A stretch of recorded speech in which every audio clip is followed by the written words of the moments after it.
Orovax'ta birbirinden değerli konuklarımızla röportajlarımız devam ediyor. Bu kez Tevfik Aydın'a konuk olduk.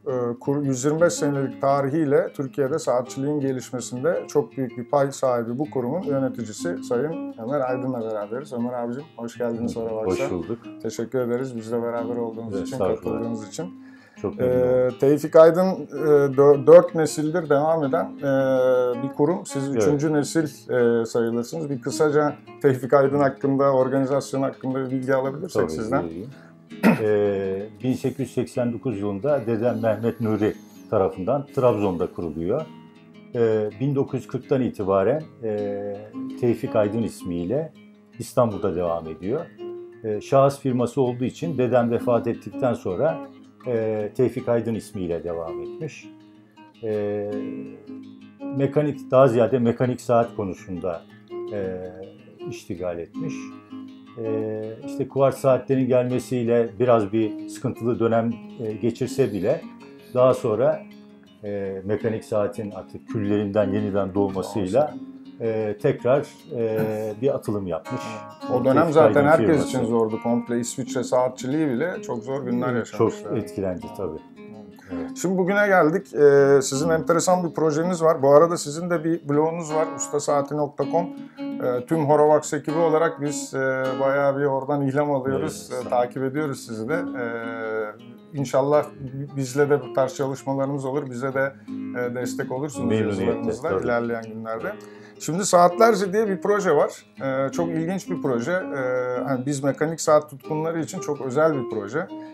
Onu da kısaca sizden bir alsak nedir, detayları nasıl bir şeydir bu Saatlerce? Elimde de bir tane broşürü var.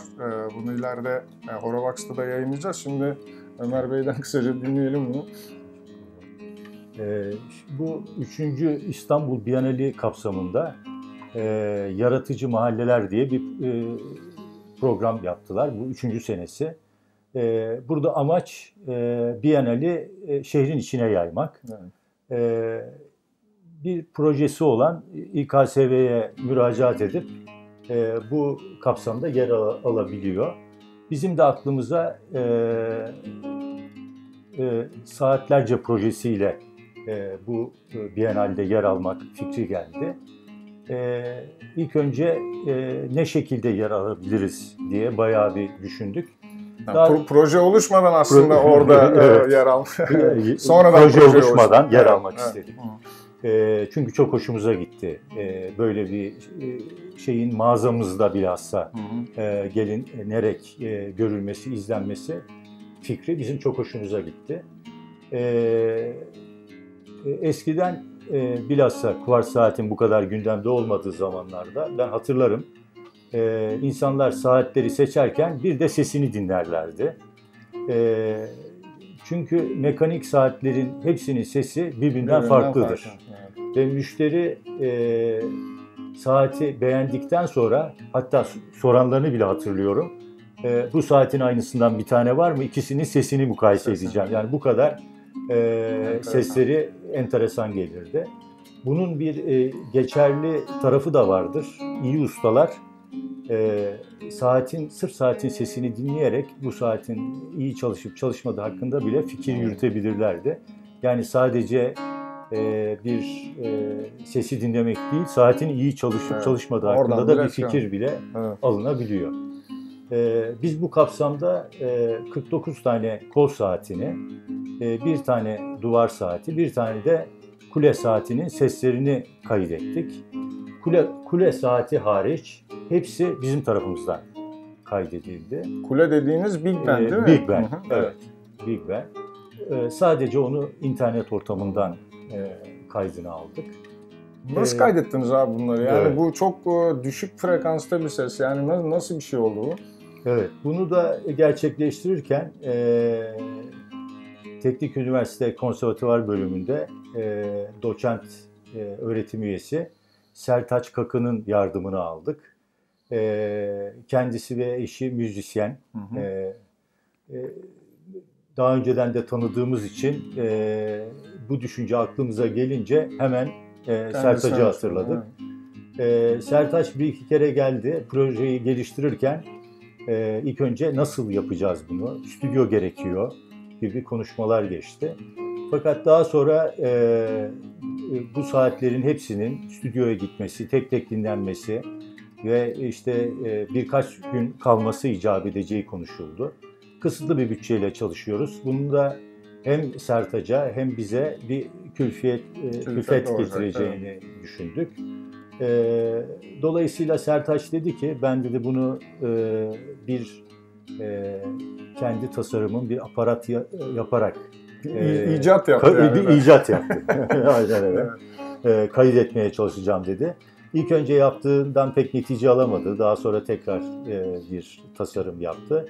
Onunla bunları kaydetmeye başladık. Kaydederken tabii şirket merkezimizin etrafında bulunan bütün gürültülü mekanlardan gelen sesler de bu kaydın içine girdi. Dolayısıyla birkaç kere yapıldı. Dışarıdan gelen seslerin temizlenme çalışmasıyla çok kolay olmadı yani. Evet. Neticede bu proje gerçekleşti. Evet. İşin sonunda da böyle mekanik saatlerin çıkardığı sesleri dinleyebileceğimiz bu bir video mu oldu, bir ses dosyası mı oldu, nasıl bir şey oldu? Evet. Abi? Şimdi ilk önce sesleri kaydettik. Sonra da o seslerin çıktığı farklı saatleri görsel bir şovla videoda hazırladık. Böylece işte hem kulağa hem göze hitap etmiş olduk. Burada enteresan olan husus aynı mekanizmalı saatlerin bile kasaları farklı tasarımda olunca seslerin farklı çıkmasıydı. Çok ilginç. Yani. Evet.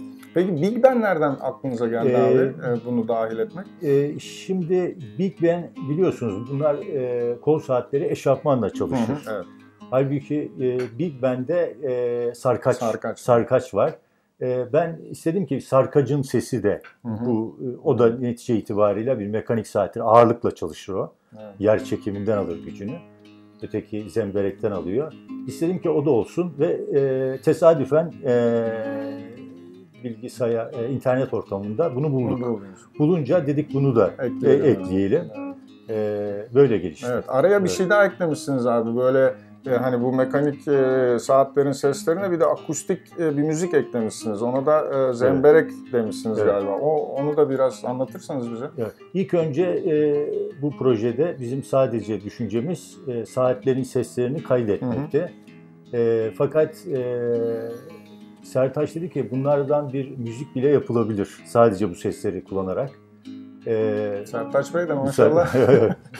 Ve böylece sadece bu kaydettiğimiz kol saati, işte duvar saati ve kule saatinin sesini kullanarak bunları elektroakustik bir yöntemle, yani sesleri biraz da manipüle ederek bir müzik parçası ortaya çıktı. Biliyorsunuz bu tik-tak sesleri aslında eşofman denilen saatin çelik çark ve maşasının bulunduğu düzenekte duyulur. Orada yaptığı harekette duyulur. Fakat bu parçaya eşofman demek istemedik. Sertaç dedi ki bunu kimse bilmez. Halbuki zemberek herkes tarafından bilinen bir şey. Bir de konumuzla gene alakalı. Çünkü bu seslerin de güç kaynağı. İster istemez tabii. Olduğu için zemberek. İsim de böyle oluştu. Evet. Bunlar o projede kullandığınız saatlerden birkaçı bildiğim kadarıyla değil mi? Sizin zaten distribütörü olduğunuz markalar da var. Nomos var. Meister Singer var. O da benim kolumdaki. Mondain. Evet. Şimdi bu proje tabii bir de bu projeye hani Horovax'ı seyredenler ya da ulaşmak isteyenler nereden bulabilirler? Nasıl yani? Biz Horovax'tan birkaç böyle dostlarımıza hediye ederiz. Bize yazan okuyucularımıza, takipçilerimize buradan bir 10 tane 15 tane sizin de izniniz olursa göndeririz ama yani ulaşmak isteyenler nasıl ulaşacaklar bu videoya diyelim, videolara ya da projeye? Şimdi bizim web sayfamızda zaten mevcut. Her ikisi de iki ayrı video şeklinde. Dediğim gibi saatlerce de kayıt var. Bu saat seslerinin kaydı. Diğerinde de Zemberek'te de bunlarla yaptığımız müzik Anladım. var. Web sitesi dediğiniz bu ustasaati.com, Yok, Tevfik Aydın Hı. saatte var. Evet. Ayrıyeten YouTube'da da var. Yani Orada, YouTube'da da bu isimlerle göndermeye de gerek yok. bu isimlerle şekilde ulaşılabilir. Şimdi tabii abi mekanik saatçilik aslında belli bir profilde insanlar için çok özel bir şey. Ya ben kendimi de rahatlıkla buna dahil edebilirim. Yani çok uzun senelerdir mekanik saatlere olan bir ilgim var. Son dönemde tabii işin ticari boyutu biraz öne geçti. Hani siz de burada bunun ister istemez ticaretini de yapıyorsunuz. Yani mekanik saatlere olan ilgi sizin müşterilerinizin arasında nasıl? Yani bu sesi dinleyen insanlar kaldı mı? Buna bu kadar önem veren insanların yüzdesi, sayısı nedir? Nelerle karşılaşıyorsunuz? Şimdi tabii mekanik saat ayrı bir kültür. Yani kültür ondan şimdi orada gaye artık saati şöyle düşünelim. Yani etrafımız hep elektronik eşyayla doldu. Dünyada hala iş gören en ufak mekanik mekanizma kol saati. Kol saati, evet. Yani ve diğer her şeyden bağımsız çalışıyor. Benim en hoşuma giden tarafı da bu. Bağımsız olması. Kendi gücünü kendi üretiyor. Enerjisini sizden alıyor. Evet. Dolayısıyla bunun hala çok meraklısı var. Kollarında farklı bir şey taşımak istiyorlar. Onun Tabii için çok farklı alternatif ürünler çıkmış olmasına rağmen elektronik saatler, akıllı saatler, cep telefonları yine de biz mekanik saatlere olan sevgimizi, aşkımızı devam ettiriyoruz. Tabii.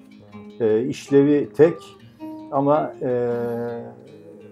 çok yani farklı.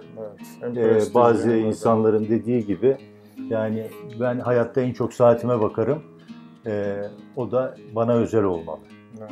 Yani onun için mekanik saatin saat merakları arasında ayrı bir yeri vardır. Evet. Evet. Ya bir Sorovax olarak Ömer abicim her zaman saygınlığa önem veriyoruz.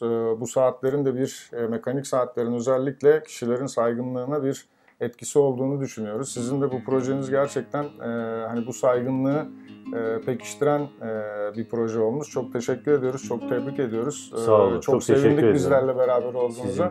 İlerleyen günlerde de dediğim gibi hem Horovax'ta sizin yazılarınızı bekliyoruz. Hem de buradaki saatlerle ilgili incelemeler, haberler beraberce yapacağız inşallah. Çok teşekkür ederim. Buraya kadar geldiniz, zahmet ettiniz ve açıklamama imkan verdiniz. Peki çok teşekkürler. Sağ olun. Sağ olun.